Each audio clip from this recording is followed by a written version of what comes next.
December 7th, 1941, a date which will live in infamy.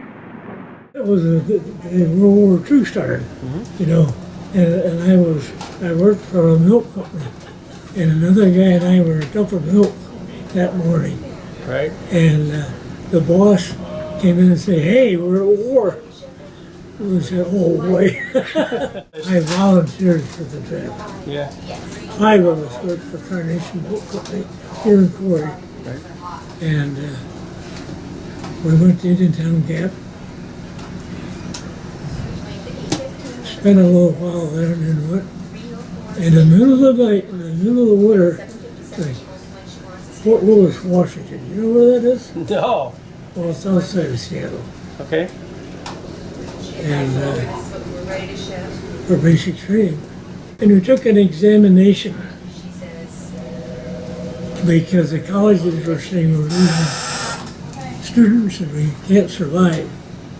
So we took a competitive examination in Fort Lewis, and I got chosen to go to college. You know, somewhere east. It was University of California and University of South Dakota. Wherever that was, you know. So we came east. They took us to South Dakota State. So what were you being trained to do? Be an engineer. Engineer. They thought they were going to need a contingent of the cadre of engineers to rebuild Europe. Never happened. Then we got activated and sent down to Fort Leonard Wood and formed the 97th Division. And I was placed in a cannon company. And it didn't mean anything at that point, but when we got to Europe, Patton found out that we were a track lane division. We were assigned to him, and we went the rest of the war with him until the war was over in Europe. The commander of the tank that I ended up in was killed in Essen. And so I got command of the tank, and so I was a tanker under Patton. We were on a hillside in downtown, and there was a German spy up at the steeple of the church that overlooked the graveyard where we were at. And he directed German fire, and our tank commander got his leg blown off, and he didn't last the night. He died before morning. From there, which was on the Rhine River, clear through to Czechoslovakia. Where did you cross the Rhine River? Do you remember? Yeah, because it was on a pontoon bridge. You know. We actually were the next division across the Remagen Bridge, the real bridge that blew up, or it got blown up. So we went upstream and crossed on pontoon bridges. And they couldn't, you know, there's only, let me see where I'm at here.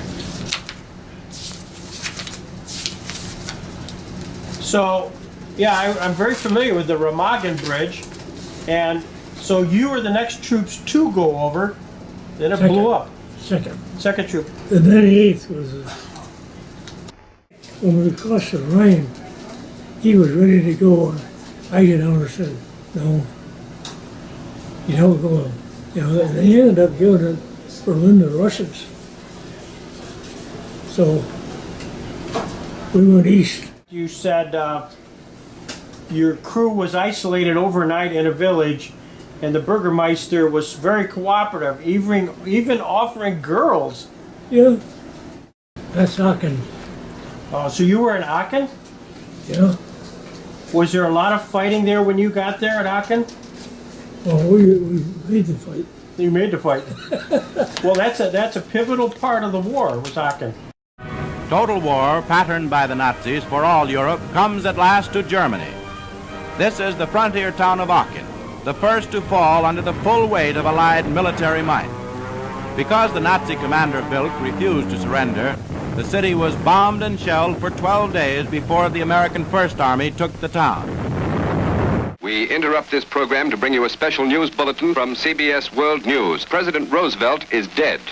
Did you get the word when you were on the troops that President Roosevelt died?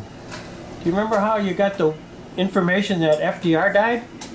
I told you, when I came across the Rhine River, there was a big sign that let us know that. The war had ended in Europe? I was in Czechoslovakia, Where? at Pilsen. Pilsen? And that's where you caught up with the Russians? Yeah, And vodka was available for everybody. yeah, it tasted like kerosene. We came to the States for municipal combat, and then went over to Japan. The Japanese have accepted our terms fully. That's the word we've just received from the White House in Washington. This, ladies and gentlemen, is the end of the Second World War. So you were in Japan when VJ Day occurred. Was there any celebration at all? No, except our assignment was to immobilize the Japanese aircraft. So when we went into Japan, we went into an airport and did our laundry. Right, yeah. And then the Japanese aircraft, and part of our group were trainees for pilots. Mm-hmm. So we had a fun day, fly the airplanes around till we ran out of gas. You know, they were simple aircraft. I saw the world. You did, you did. Well, you know, most of the questions that I've had were, they don't even think about Japan. It's Germany. Do you think about the legacy of your participation? Only when I talk to somebody. Yeah. Yeah.